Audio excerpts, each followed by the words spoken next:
Welcome back to the Zoomobile tour. If you guys just joined us, driver up front's name is Brandon. My name is Heather, all the way here at the back. And we are just leaving the Americas and Thunder truck behind. The next stop is going to be the main station, closest to the Indo-Malaya section of the zoo.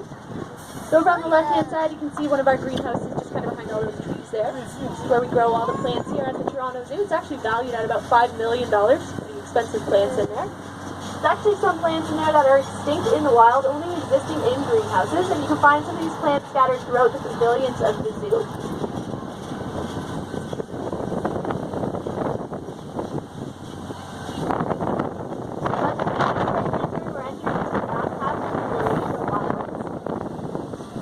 This section is not open to the public. The only way to see it is on the Zoomobile.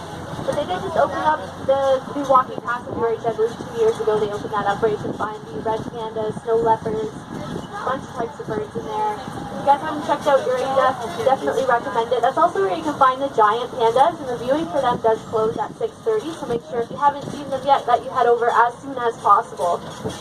So first up here on the right hand side, it is home to our barbariates. We do have 2 of them. Their names are Pink and Shannon, both females. They are small monkeys, and they're experts at hiding. I have actually only seen them once today.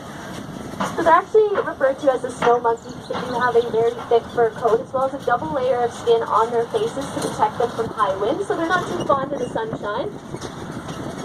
Over on the left-hand side, you can see our dhole. Her name is Patty. So she looks very similar to the North American red fox, however, she's more closely related to the wolf. She's a pack animal known as an Asiatic wild dog. So she does look cute and cuddly, but dholes are known to be quite ferocious. They usually hunt in packs of about 30, and they've been known to take down bears.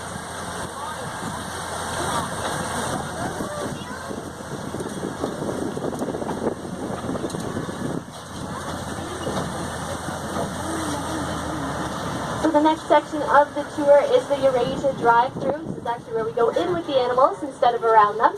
So we just have to remind you guys there's no eating, drinking, standing, or smoking if you do happen to have food on you. We just ask that you wrap it up and put it away, as we're not trying to invite the animals up to the Zoomobile. Just a heads up, this section can be quite a bit bumpier than the rest of the tour, so we ask that you hang on to all of your belongings. If you happen to drop anything off of the Zoomobile, please remain seated. Do not jump off and try to retrieve it. Just notify our driver or myself once we get back to main station so we can have somebody pick that up for you.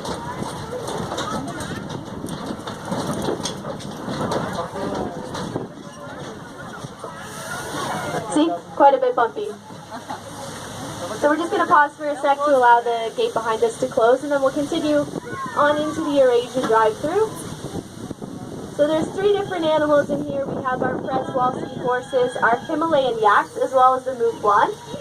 Looks like first up on the left-hand side we have 2 of the mouflons over on the left, just kind of up near the gate there. So there is more somewhere. Oh, one leisurely crossing the road there. So this is an all-male herd, or a bachelor herd. You can tell because all the mouflons here have these big horns on their heads. Females don't have any horns at all. These guys are relative to wild sheep. They're actually usually pretty timid animals. It's nice that we actually get to see them. They usually keep their distance from the Zoomobile.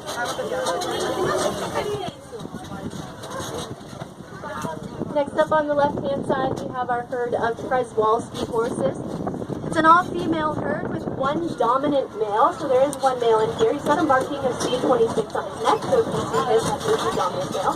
They're originally from Mongolia. They're the only species of horse that has never been domesticated.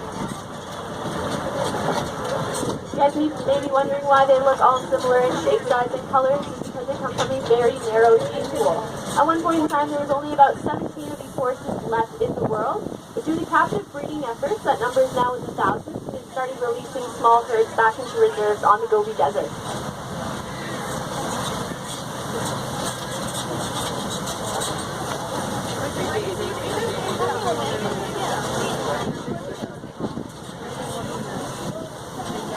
So next up, we have all of the yaks kind of in one place here. Looks like they're all having dinner. So yaks are native to the Himalayas. They're known as beasts of burden as they're very strong animals. They can carry about 150 kilograms on their backs while traveling up steep mountainous hills. They're very sure-footed. Must be dinner time. So we have one male in here. His name is St. Hubert. He's the one kind of walking away from us there.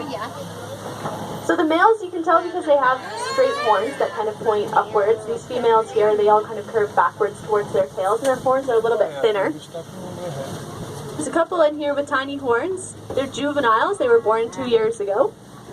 They grow up pretty quickly.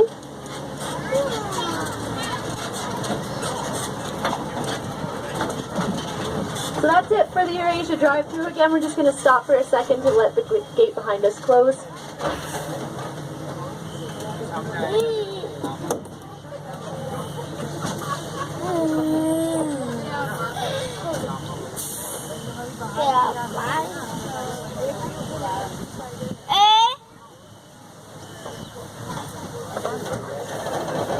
We're clear.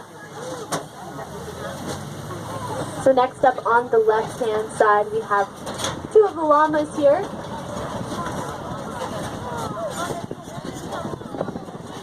The llamas are actually in the same family as camels from South America. However, they don't have the big humps like camels do, but they can go extremely long periods of time without food or water. We do have camels at the zoo. They're just over in the Eurasia wild section. We have what are called Bactrian camels, so they're the ones with two humps. There's also another type of camel named dromedary camels. They're the ones with one hump, not plural. Coming up on the left-hand side, we have our alpacas. Scooter and Botan are their names. Look kind of similar to the llamas, however, they are a bit smaller. They do spit just like the llamas, however, sometimes grow. Sometimes they're not in that enclosure because they do like to hang out over in the kids' zoo, which you can find over in the Discovery Zone.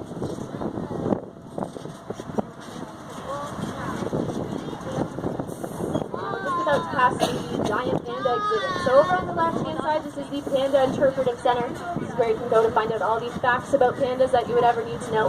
As you cross the road over onto the right-hand side, this is the enclosure for the pandas. The one closest to us is the outdoor enclosure for Shun, our female adult panda, as well as the two babies, Jai Pan Pan and Jai Yu Yu. The male panda, the Mao, is just a little further up the walking path there. And just a reminder again that they do close the panda viewing a little bit early. They actually closed that at about 6:30. If you haven't seen the pandas again, it is closest to the next stop, which is the main station. If you need any help finding your way over, it's no problem. Just ask your driver or myself will gladly direct you. So on the left-hand side, we're just passing the splash pad. It's a great way to cool down on hot summer days. No actual pools of water. It's just a series of sprinkler systems. So if you're not able to swim, that's no worry at all. You can still enjoy the splash pad.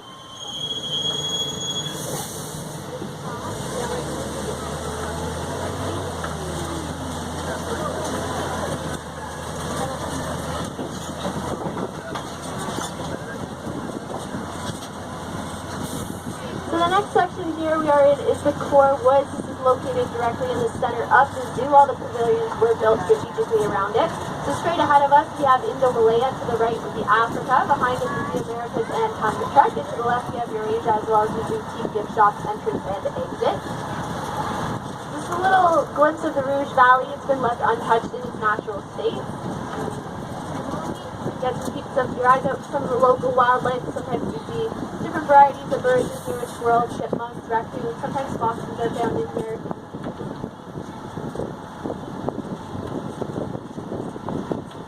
And as we come around the bend here, if you guys look through all the trees here on the right-hand side, you might be able to catch a glimpse of the Sumatran tiger. It doesn't look like he's hanging out on the back half of the enclosure, but they are pretty close to the main station. They're just over in Indo-Malaya. Oh, he is there.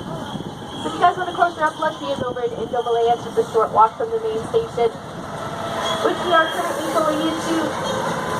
Once the Zoomobile has come to a complete and full stop, we ask that you guys exit only on the left-hand side of the Zoomobile, as the right-hand side is an active service road, so there is cars driving by quite frequently. Just take a minute to make sure you have all of your belongings with you. Again, we'll be exiting on the left-hand side only. Please watch your head and step before you exit.